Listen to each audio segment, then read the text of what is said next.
নামাজ পড়বি, রোজা রাখবি, যে এইভাবে নামাজ পড়বি আর রোজা রাখবি তার এইভাবেই আমি মেরে ফেলবো।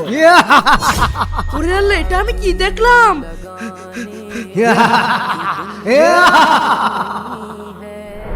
শিকল হুজুর মানুষ খুন করছে কেন? আমাকে ছেড়ে দিন, আমি কিছু করিনি। ছেড়ে দেবো?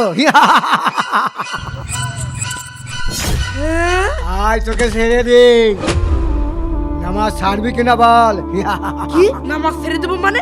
আমার জীবন দিয়ে দেবো, তাও নামাজ ছাড়বো না। কি রে ওখানে কি হচ্ছে? কি নামাজ ছাড়বি না? না, আমি নামাজ ছাড়বো না। আমাকে মারবি, মার। দাঁড়া। আরে আল্লাহ, আমি এখানে কি দেখলাম? তাড়াতাড়ি পালাই।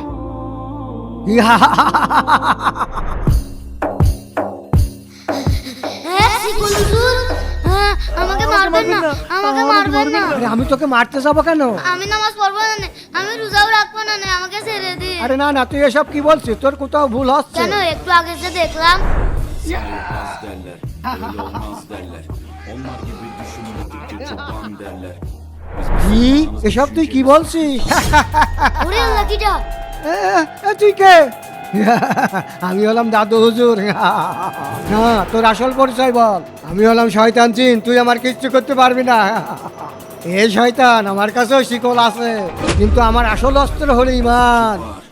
দাঁড়া রে, তোকে তো আমি আউযুবিল্লাহি মিনাশ শাইতানির রাজিম, এই নে। আলহামদুলিল্লাহ। বন্ধুরা, দাদু হুজুরকে যারা ভালোবাসো ভিডিওতে লাইক করো, 20,000 লাইক চাই।